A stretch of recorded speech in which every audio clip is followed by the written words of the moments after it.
Hello guys, this is Ranjeet Kumar. मैंने पहले 2 video बनाई है और एक वीडियो अल्फ़ाबेट पर और दूसरी वीडियो आर्टिकल पर। तो आज फिर आर्टिकल के बारे में थोड़ा डिफाइन करेंगे और उसके पहले पिछले 2 वीडियो का ओवरव्यू करते हैं। ठीक है, तो स्टार्ट करते हैं। जैसे अल्फ़ाबेट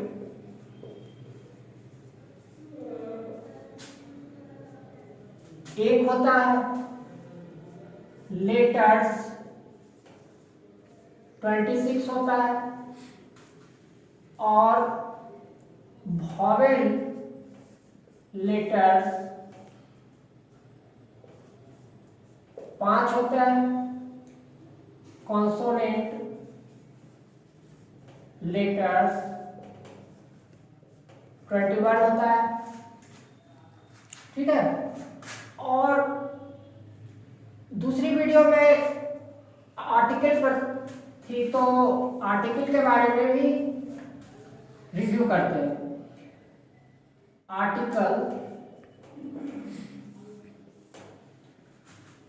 आर्टिकल एक इंडेफिनिट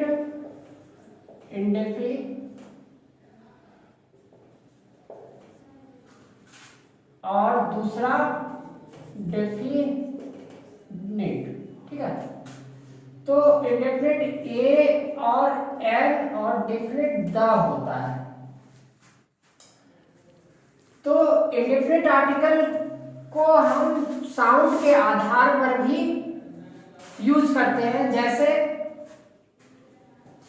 कोई letter consonant letter starting word से देखते हैं, जैसे एम एल ए, इसका पहला लेटर एम है जो कि इंग्लिश अल्फाबेट का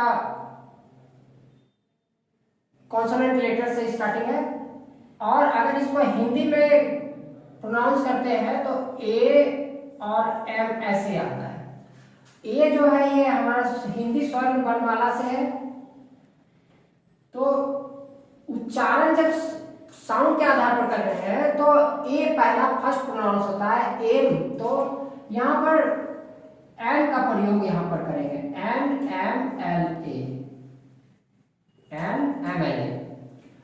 और दूसरा कोई वर्ड लेते हैं कॉन्सोनेंट लेटर स्टार्टिंग से, जैसे यूनिवर्सिटी, यूनिवर्सिटी, तो इसका जब हम उच्चारण करते हैं हिंदी में तो university,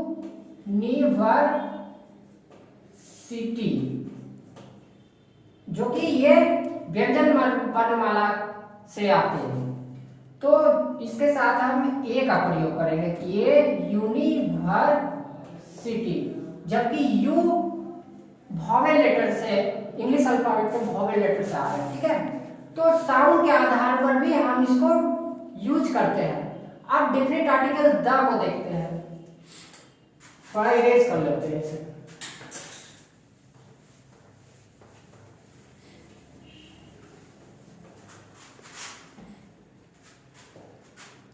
definite article the, article जो होता है वो डिमॉन्स्ट्रेटिव एडजेक्टिव का वीक फॉर्म होता है, चाहे वो इंडेफिनिट आर्टिकल हो चाहे डेफिनिट आर्टिकल द हो। जैसे ए और एम, ये इंडेफिनिट आर्टिकल है, ये वन का वीक फॉर्म होता है, वीक फॉर्म। और the, this, that, these, those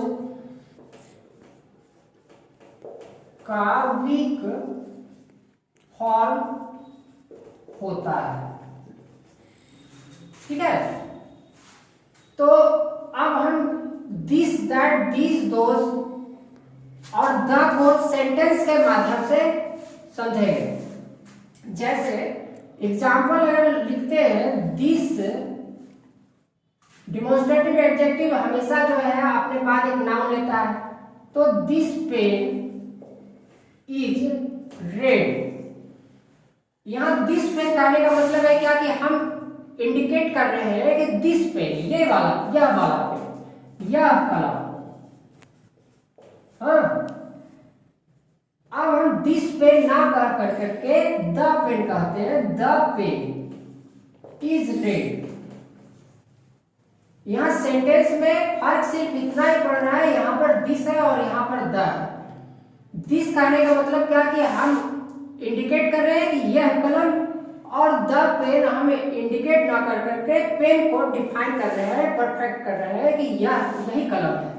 ठीक है, उसी तरह say that pain is red. यहां पर भी हम लिख सकते हैं द पेन इज रेड। उसी तरह से दीज और दोस में भी हो सकता है, दीज पेन्स आर रेड।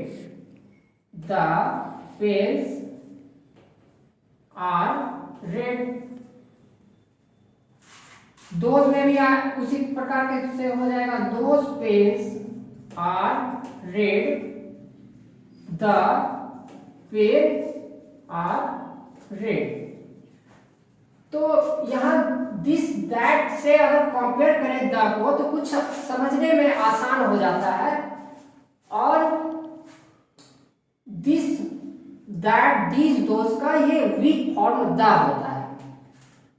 तो उम्मीद करते हैं दोस्तों ये वीडियो कुछ होपफुल, कुछ आसान होगा, और मिलते हैं अगले वीडियो में। Thank you, thanks for watching.